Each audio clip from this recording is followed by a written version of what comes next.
दोस्तों, the Kashmir files, Kerala story और छावा, इस तरह की फिल्में जब भी आती है जो सत्य घटना पर आधारित होती है, तो इस देश में बहुत सारे लोगों के अनचाहे नफरत वाले घिनौने चेहरे हम सभी के सामने आ जाते हैं।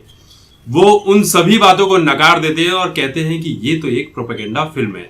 छावा फिल्म के बारे में भी यही कहा जा रहा है और ऐसे बहुत सारे महानुभाव हमारे देश में हैं जो औरंगजेब को अपना आदर्श मानते हैं, महान मानते हैं। ये कहते हैं कि उसने हिंदू धर्म के लिए बहुत कुछ किया, मंदिर बनवाया, पुजारियों के लिए बहुत कुछ किया, लेकिन रियलिटी यही है कि वो एक आतंकी था, क्रूर था। ज्यादा गालियां दे नहीं सकते, पॉलिसी वायलेशन आ जाती है। तो महाराष्ट्र में समाजवादी पार्टी के एक विधायक है अबू आजमी। इन भाई साहब ने भी अबू आजमी वही हैं ऐसा टाकिया के ससुर। तो इन्होंने बयान दिया कि औरंगजेब की गलत छवि प्रस्तुत की जा रही है छावा फिल्म के माध्यम से। औरंगजेब हमारे आदर्श थे, हमारे लिए पूजनीय थे, महान थे, आलमगीर थे और उनको गलत तरीके से दिखाया जा रहा है, उनका गलत चित्रांकन किया जा रहा है। उन्होंने तो मंदिर बनवाए थे, मंदिर तोड़े नहीं थे। बहुत सारे हिंदू बेटियों की, पुजारियों की, लड़कियों की शादियां तक करवाई थी।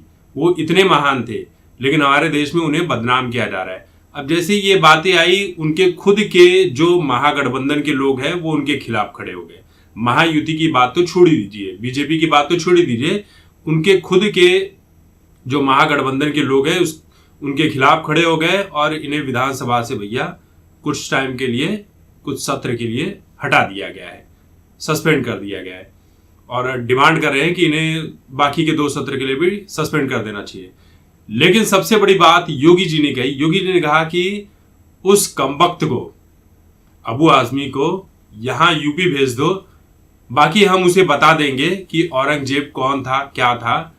ये वो लोग हैं जो छत्रपति शिवाजी महाराज और छत्रपति संभाजी महाराज को अपना आदर्श ना मानकर उन्हें नीचे गिराने की कोशिश करते हैं, बल्कि औरंगजेब जो एक दुर्दांत हत्यारा था, अपराधी था, क्रूर था, उसे अपना आइडल मानते हैं, उसे अपना हीरो मानते हैं, उसे अपना सब कुछ मानते हैं। अब अबू आजमी कह रहे हैं कि मुझे और मेरे परिवार को धमकियां दी जा रही है। अगर मेरे परिवार को कुछ होता है या मुझे कुछ होता है तो इसके लिए महाराष्ट्र सरकार, महाराष्ट्र पुलिस, ये सभी लोग जिम्मेदार हैं। तो ये सब बयान देने से भाई जब औरंगजेब आपके आदर्श थे, इतने महान थे, तो उनको आदर्श मानकर अपने अंदर कुछ ताकत लेकर आओ कि सिर्फ आदर्श आदर्श बोलकर ही। आदर्श घोटाला भी महाराष्ट्र में ही हुआ था ना। तो इस तरह की बातें करना कोई मतलब नहीं होता है। जितनी नफरत परोसोगे उतनी नफरत मिलेगी। बाद में लोग कहते हैं कि हिंदू मुस्लिम किया जा रहा है। भाई तुम खुद कर रहे हो। औरंगजेब यहाँ का नहीं था, आतंकी था, वो दूसरे देश से आया हुआ था, लेकिन फिर भी उसे अपना आदर्श मानोगे तो यही सब कुछ देखने को मिलेगा।